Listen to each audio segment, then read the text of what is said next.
మహాగణాధిపతయే నమః. ఓం గురుభ్యో నమః. ఓం శ్రీమాత్రే నమః. పరమేశ్వర స్వరూపమైనటువంటి జ్యోతిష, వాస్తు మరియు ఇతర అనేకమైనటువంటి శాస్త్రములను మనకు అందించినటువంటి మహర్షులకి నమస్కారం.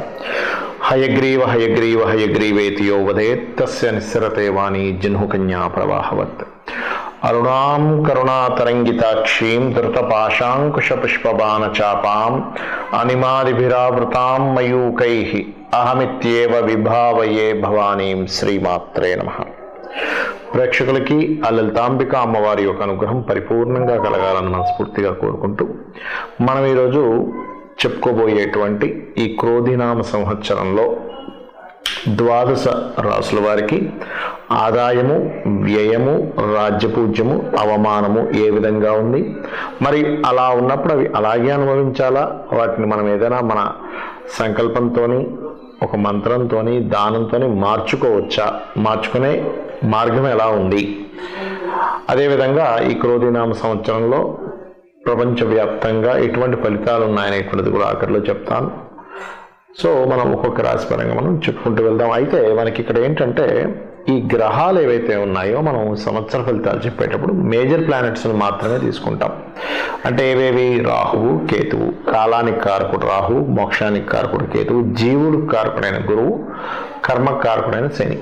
సంవత్సర ఫలితాలు కాబట్టి నెల ఫలితాలు చెప్పేటప్పుడు మిగతా ప్లానెట్స్ అన్నింటినీ తీసుకుంటాం. అయితే ఇక్కడ ఈ గురువు ప్రస్తుతం మేషరాశిలో ఉంటూ 2వ తేదీ 5వ నెల 2024 నుంచి వృషభంలోకి మారుతున్నాడు, గుర్తుపెట్టుకోండి. అదేవిధంగా శని భగవానుడు కూడా మనకి నెక్స్ట్ ఇయర్ అంటే వచ్చే సంవత్సరం 30వ తేదీ 3వ నెల 2025 నుంచి కుంభంలోకి మారుతున్నాడు, మకరంలో ఉన్న శని భగవానుడు.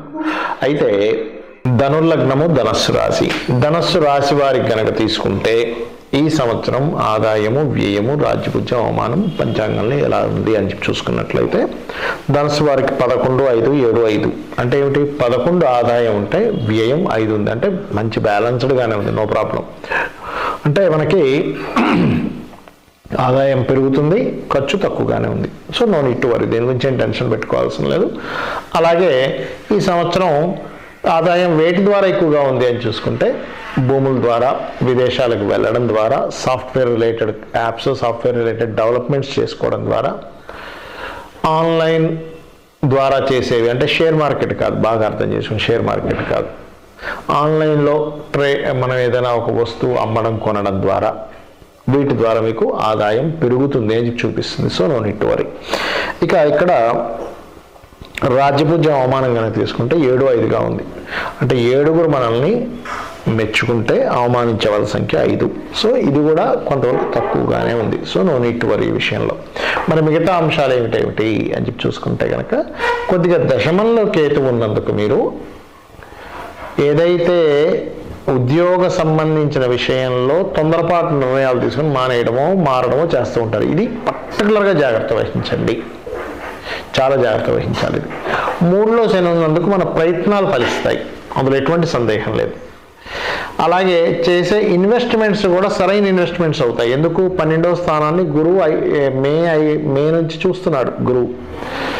సో మే నుంచి గురువు యొక్క దృష్టి 12వ స్థానంలో ఉంది కాబట్టి విదేశాలకు వెళ్ళడము, అదేవిధంగా గమనించుకున్నట్లయితే సరైన ఇన్వెస్ట్మెంట్ సరైన సమయంలో చేయడము, ఇవన్నీ ఈ సంవత్సరం బ్రహ్మాండంగా ఉన్నాయి.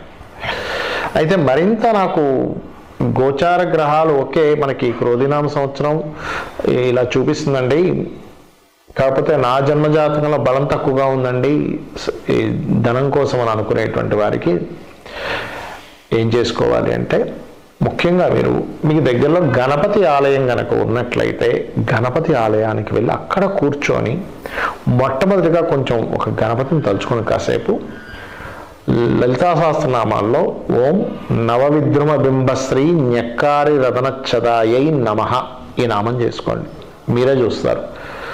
అంటే అప్పటి వరకు మీకు ఫైనాన్షియల్గా ఇబ్బంది పడుతున్నటువంటి వారికి ఒక అద్భుతమైనటువంటి అవకాశాలు రావడం కానీ ఇవన్నీ జరుగుతాయి. నమ్మకంగా నేను ఇప్పుడు అమ్మవారి మంత్రం చేసి నాకు ఇస్తుంది అమ్మవారు, అంతే. ఇంకొక థాట్ అనేటువంటిది ఉండకూడదు, గుర్తుపెట్టుకోండి. అలాగే ఇన్వెస్ట్మెంట్స్, లాంగ్ టర్మ్ ఇన్వెస్ట్మెంట్స్ లేదా సిబ్లింగ్స్ ద్వారా కొన్ని మనకి వస్తూ ఉంటాయి. ఏమంటే వీళ్ళు తీసుకొచ్చారు అందుకని నేను ఇన్వెస్ట్మెంట్ చేయాలి, అటువంటివి మాత్రం కాస్త చూసి ఇన్వెస్ట్మెంట్ చేయండి.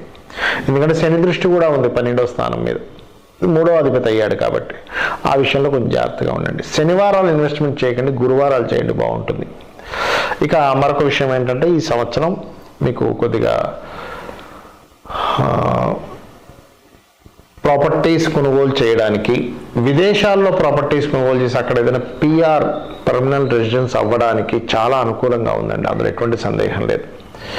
కాకపోతే ఒకటే ఏంటంటే ఉద్యోగ సంబంధించిన విషయంలో తొందరపాటు నిర్ణయాలు తీసుకుంటారు, మీకు తెలియకుండా ఎవరో ఏదో చెప్పారు ఈ కంపెనీ తీసేస్తున్నారని చెప్తారు, మీరు హడావిడిగా కంపెనీ మానేస్తారు. అసలు తీసేది లేదు, ఇంకో కంపెనీ పెడదామని ప్లాన్ చేస్తుంటాడు బాసు, మీకు తెలియకుండా మానేస్తారు. ఎందుకు మానేసాడు, మీరు తీసేస్తున్నారని చెప్పారంటే అంటారు.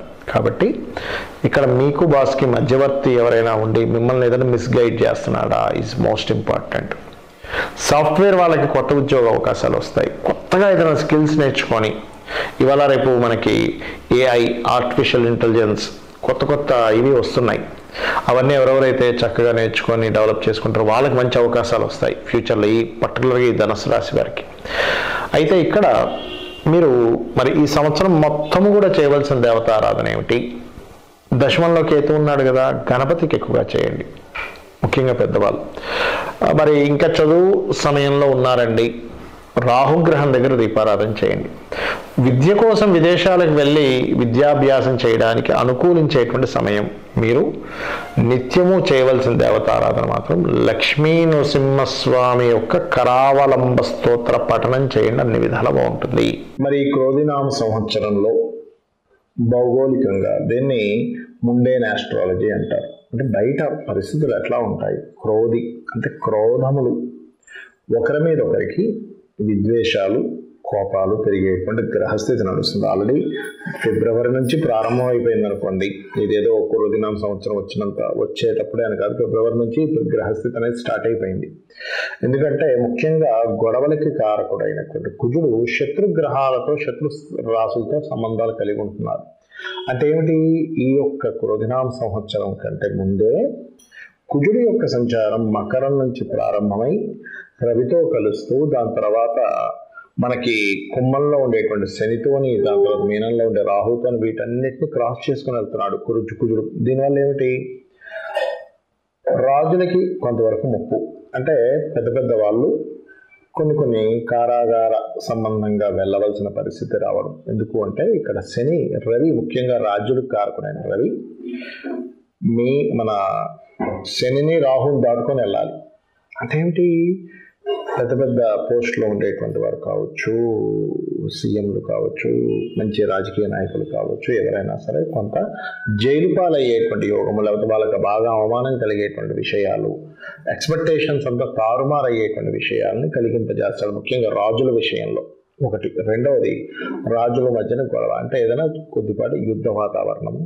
అదేవిధంగా కుజుడు పోలీస్కి వీటికి కారకుడు కదా, కాబట్టి ఇతని సంచారం కూడా దీని మీద ప్రయాణం జరుగుతుంది. కాబట్టి ఈ మిలిటరీ రిలేటెడ్ సంబంధించిన సరిహద్దుల్లో కొంత గొడవ వాతావరణం ఉండడం, అతి ముఖ్యంగా మీనరాశిలో రాహు సంచారం జరిగేటప్పుడు ప్రత్యేకంగా 2 విధాల ఇవి జరుగుతుంటాయి. ఏమిటి అంటే, ఒకవైపు ధార్మిక సంబంధించినటువంటి విషయంలో ఇంప్రూవ్మెంట్స్ జరుగుతూ ఉంటాయి, మరొక వైపు ధార్మిక సంబంధించిన విషయాలను కాపాడుకోవాల్సిన పరిస్థితి కూడా వస్తూ ఉంటుంది. అంటే నెగటివ్ అండ్ పాజిటివ్ స్ప్రెడ్ అనేది చాలా ఎక్కువగా జరుగుతుంది. దేని మీద, సనాతన ధర్మ సంబంధించిన విషయాలపైన ఓవర్గా జరుగుతుంది. అంటే ఎట్లాగా, ఒకవైపు విపరీతమైనటువంటి ఆలయ నిర్మాణాలు, వాటి విషయంలో పురోగతి ఎంత వస్తుందో, ఒకవైపు మత కల్లోలాలకు సంబంధించిన విద్వేష సంపూరితమైనటువంటివి ఈ యూట్యూబ్లో అప్లోడ్ చేయడం కానీ, దాని మీద కొంతవరకు ఘర్షణ వాతావరణం ఏర్పడడం కానీ, దానివల్ల కొంతవరకు అల్లర్లు ఏర్పడడం కానీ, ఈ అల్లర్లు, గొడవలు, యుద్ధాలు ఇటువంటివి పెరుగుతాయి ఈ కాంబినేషన్స్ ఉన్నప్పుడు పర్టికులర్గా. ఏమంటే మరి ఓన్లీ క్రోధినామ సంవత్సరం వరకైనా దీని ప్రభావము అంటే, గుర్తుపెట్టుకోండి, ఇక్కడి నుంచి 4 సంవత్సరాల పాటు ఈ సనాతన ధర్మం అనుకోండి, లేనట్లయితే హైందవ సంబంధించిన అనుకోండి, లేకపోతే ధార్మికమైనటువంటి విషయాలకు సంబంధించింది అనుకోండి, దీని మీద ప్రభావం ఉంటుంది. అదేవిధంగా లాయర్లు, జడ్జులు, కొంతమంది ఎవరైతే ఉంటారో అంటే ధర్మాన్ని కాపాడేటువంటి వారి మీద కూడా కొంతవరకు ఇబ్బందికరమైనటువంటి వాతావరణం ఏర్పడుతూ ఉంటుంది, గుర్తుపెట్టుకోండి. అలాగే మరొక విషయం ఏంటంటే ఈ కాంబినేషన్స్ మరి దీని నుంచి ఎలా బయటపడాలి సామాన్య ప్రజలు అని చెప్పి చూసుకున్నట్లయితే ఒకటి గుర్తుపెట్టుకోండి, చండీ పారాయణం. మీరు ఎంత చండీ పారాయణం చేస్తే అంత బాగుంటుంది, గుర్తుపెట్టుకోండి. అలాగే దుర్గా, ఓం దుమ్ దుర్గాయ నమః. ఈ రెండు ఎవరైతే ఎక్కువగా పాటిస్తూ ఉంటారో దీంతో పాటు మీనరాశిలో రాహు యొక్క సంచారం అనేటువంటిది పితృదేవతలకి చేసుకుంటూ ఉండాలి. అంటే పితృదేవతల కోసమని మీరు అమావాస్య వచ్చినప్పుడు స్వయం పాకం ఇవ్వడం గనక చేయగలిగితే అద్భుతమైన ఫలితాలు చూస్తారు. చాలా మంది చూడండి, ఏమంటే నాకు ఏం చేయాలో అర్థం కావట్లేదు, ఎన్ని పూజలు చేసినా ఫలితాలు రావట్లేదు అన్నప్పుడు పితృదేవత అనుగ్రహం అక్కడ లోపించిందని అర్థం. కాబట్టి ఇది కూడా చేయాలి. మరి ఇప్పటి వరకు మనం ఈ క్రోధినామ సంవత్సరం ఆదాయ వ్యయాలు ఇవన్నీ చెప్పుకున్నాం. మరి ఇదేనా అంటే కాదు. మీ జన్మజాతకం ఈజ్ మోస్ట్ ఇంపార్టెంట్, గుర్తుపెట్టుకోండి. మీ జన్మజాతకంలో లగ్నం ఎలా ఉంది, మీరు ఏ సమయంలో, ఏ తారీఖుని, ఏ నెల, ఏ సంవత్సరంలో, ఏ ప్రాంతంలో జన్మించారో దాన్ని బట్టి మీ లగ్నంకు ఉన్న బలాన్ని బట్టి గోచారంలో ఏ ఆదాయ వ్యయాలు వచ్చినా, ఎన్ని అవమానాలు రాజపూజ్యాలు వచ్చినా మీ జన్మజాతకం ఈజ్ మోస్ట్ ఇంపార్టెంట్. ఇది మెయిన్గా రూల్ చేస్తుంది, గుర్తుపెట్టుకోండి. ఇక రెండవది ఏంటంటే మీకు ధనం ఏ మార్గంలో వస్తుంది, మీరు ఏ మార్గంలో ప్రయత్నం చేయాలి, ఏ దిశ మీకు బాగా కలిసి వస్తుంది. గృహం నిర్మాణానికి, గృహంలో ఉండడానికి, అది రెంట్ అయినా ఓన్ హౌస్ అయినా మీరు ఏ విద్యని అభ్యసిస్తే బాగుంటుంది. మీరు ప్రొఫెషనల్గా ఇబ్బంది పడుతున్నారంటే మీ దశమ స్థానాధిపతి ఎలా ఉన్నాడు, ఇన్వెస్ట్మెంట్స్ ఎప్పుడు చేయాలి, ఎప్పుడు చేయకూడదు, విదేశాలకు వెళ్తే బాగుంటుందా, ఇక్కడ ఉంటే బాగుంటుందా. అదేవిధంగా మీరు పర్టికులర్గా మీ యొక్క జన్మజాతకంలో ఉండేటువంటి కాంబినేషన్స్ ఏవైతే ఉన్నాయో మీకు ఎటువంటి పరిస్థితులు మీకు అనుకూలిస్తాయి, అంటే ఏ మార్గంలో ఉంటే మీకు పరిస్థితులు అనుకూలిస్తాయి. వివాహం చేసుకునే సమయం ఎప్పుడు, వివాహం ఎప్పుడు చేసుకోకూడదు. చాలామంది తెలియక రాంగ్ టైంలో చేస్తూ ఉంటారు. ఇన్వెస్ట్మెంట్స్ కావచ్చు, వివాహం కావచ్చు, ఏదైనా కానీ ఇటువంటివన్నీ కూడా మీ జన్మజాతకంలోనే తెలుస్తాయి. మరి ఇవన్నీ ఎందుకు చెప్పుకుంటున్నామని ఈ గోచార ఫలితాలంటే ప్రతి మనిషి తన నిర్ణయం వేరు, బయట ఉండే వాతావరణం వేరు. ఈ రెండు మ్యాచ్ అయినప్పుడు సక్సెస్ ఉంటుంది, ఈ రెండు మ్యాచ్ అయినప్పుడు అంతంత మాత్రంగా ఉంటుంది లైఫ్. కాబట్టి మీ జన్మజాతక ఫలితాలని, ఈ గోచార ఫలితాలని రెండింటిని తెలుసుకుంటూ అమ్మవారి యొక్క ఆరాధన, పితృదేవతల యొక్క ఆరాధన చేసుకుంటూ వీరి యొక్క అనుగ్రహం మీరు పరిపూర్ణంగా పొందాలని మనస్ఫూర్తిగా కోరుకుంటూ శ్రీమాత్రే నమః.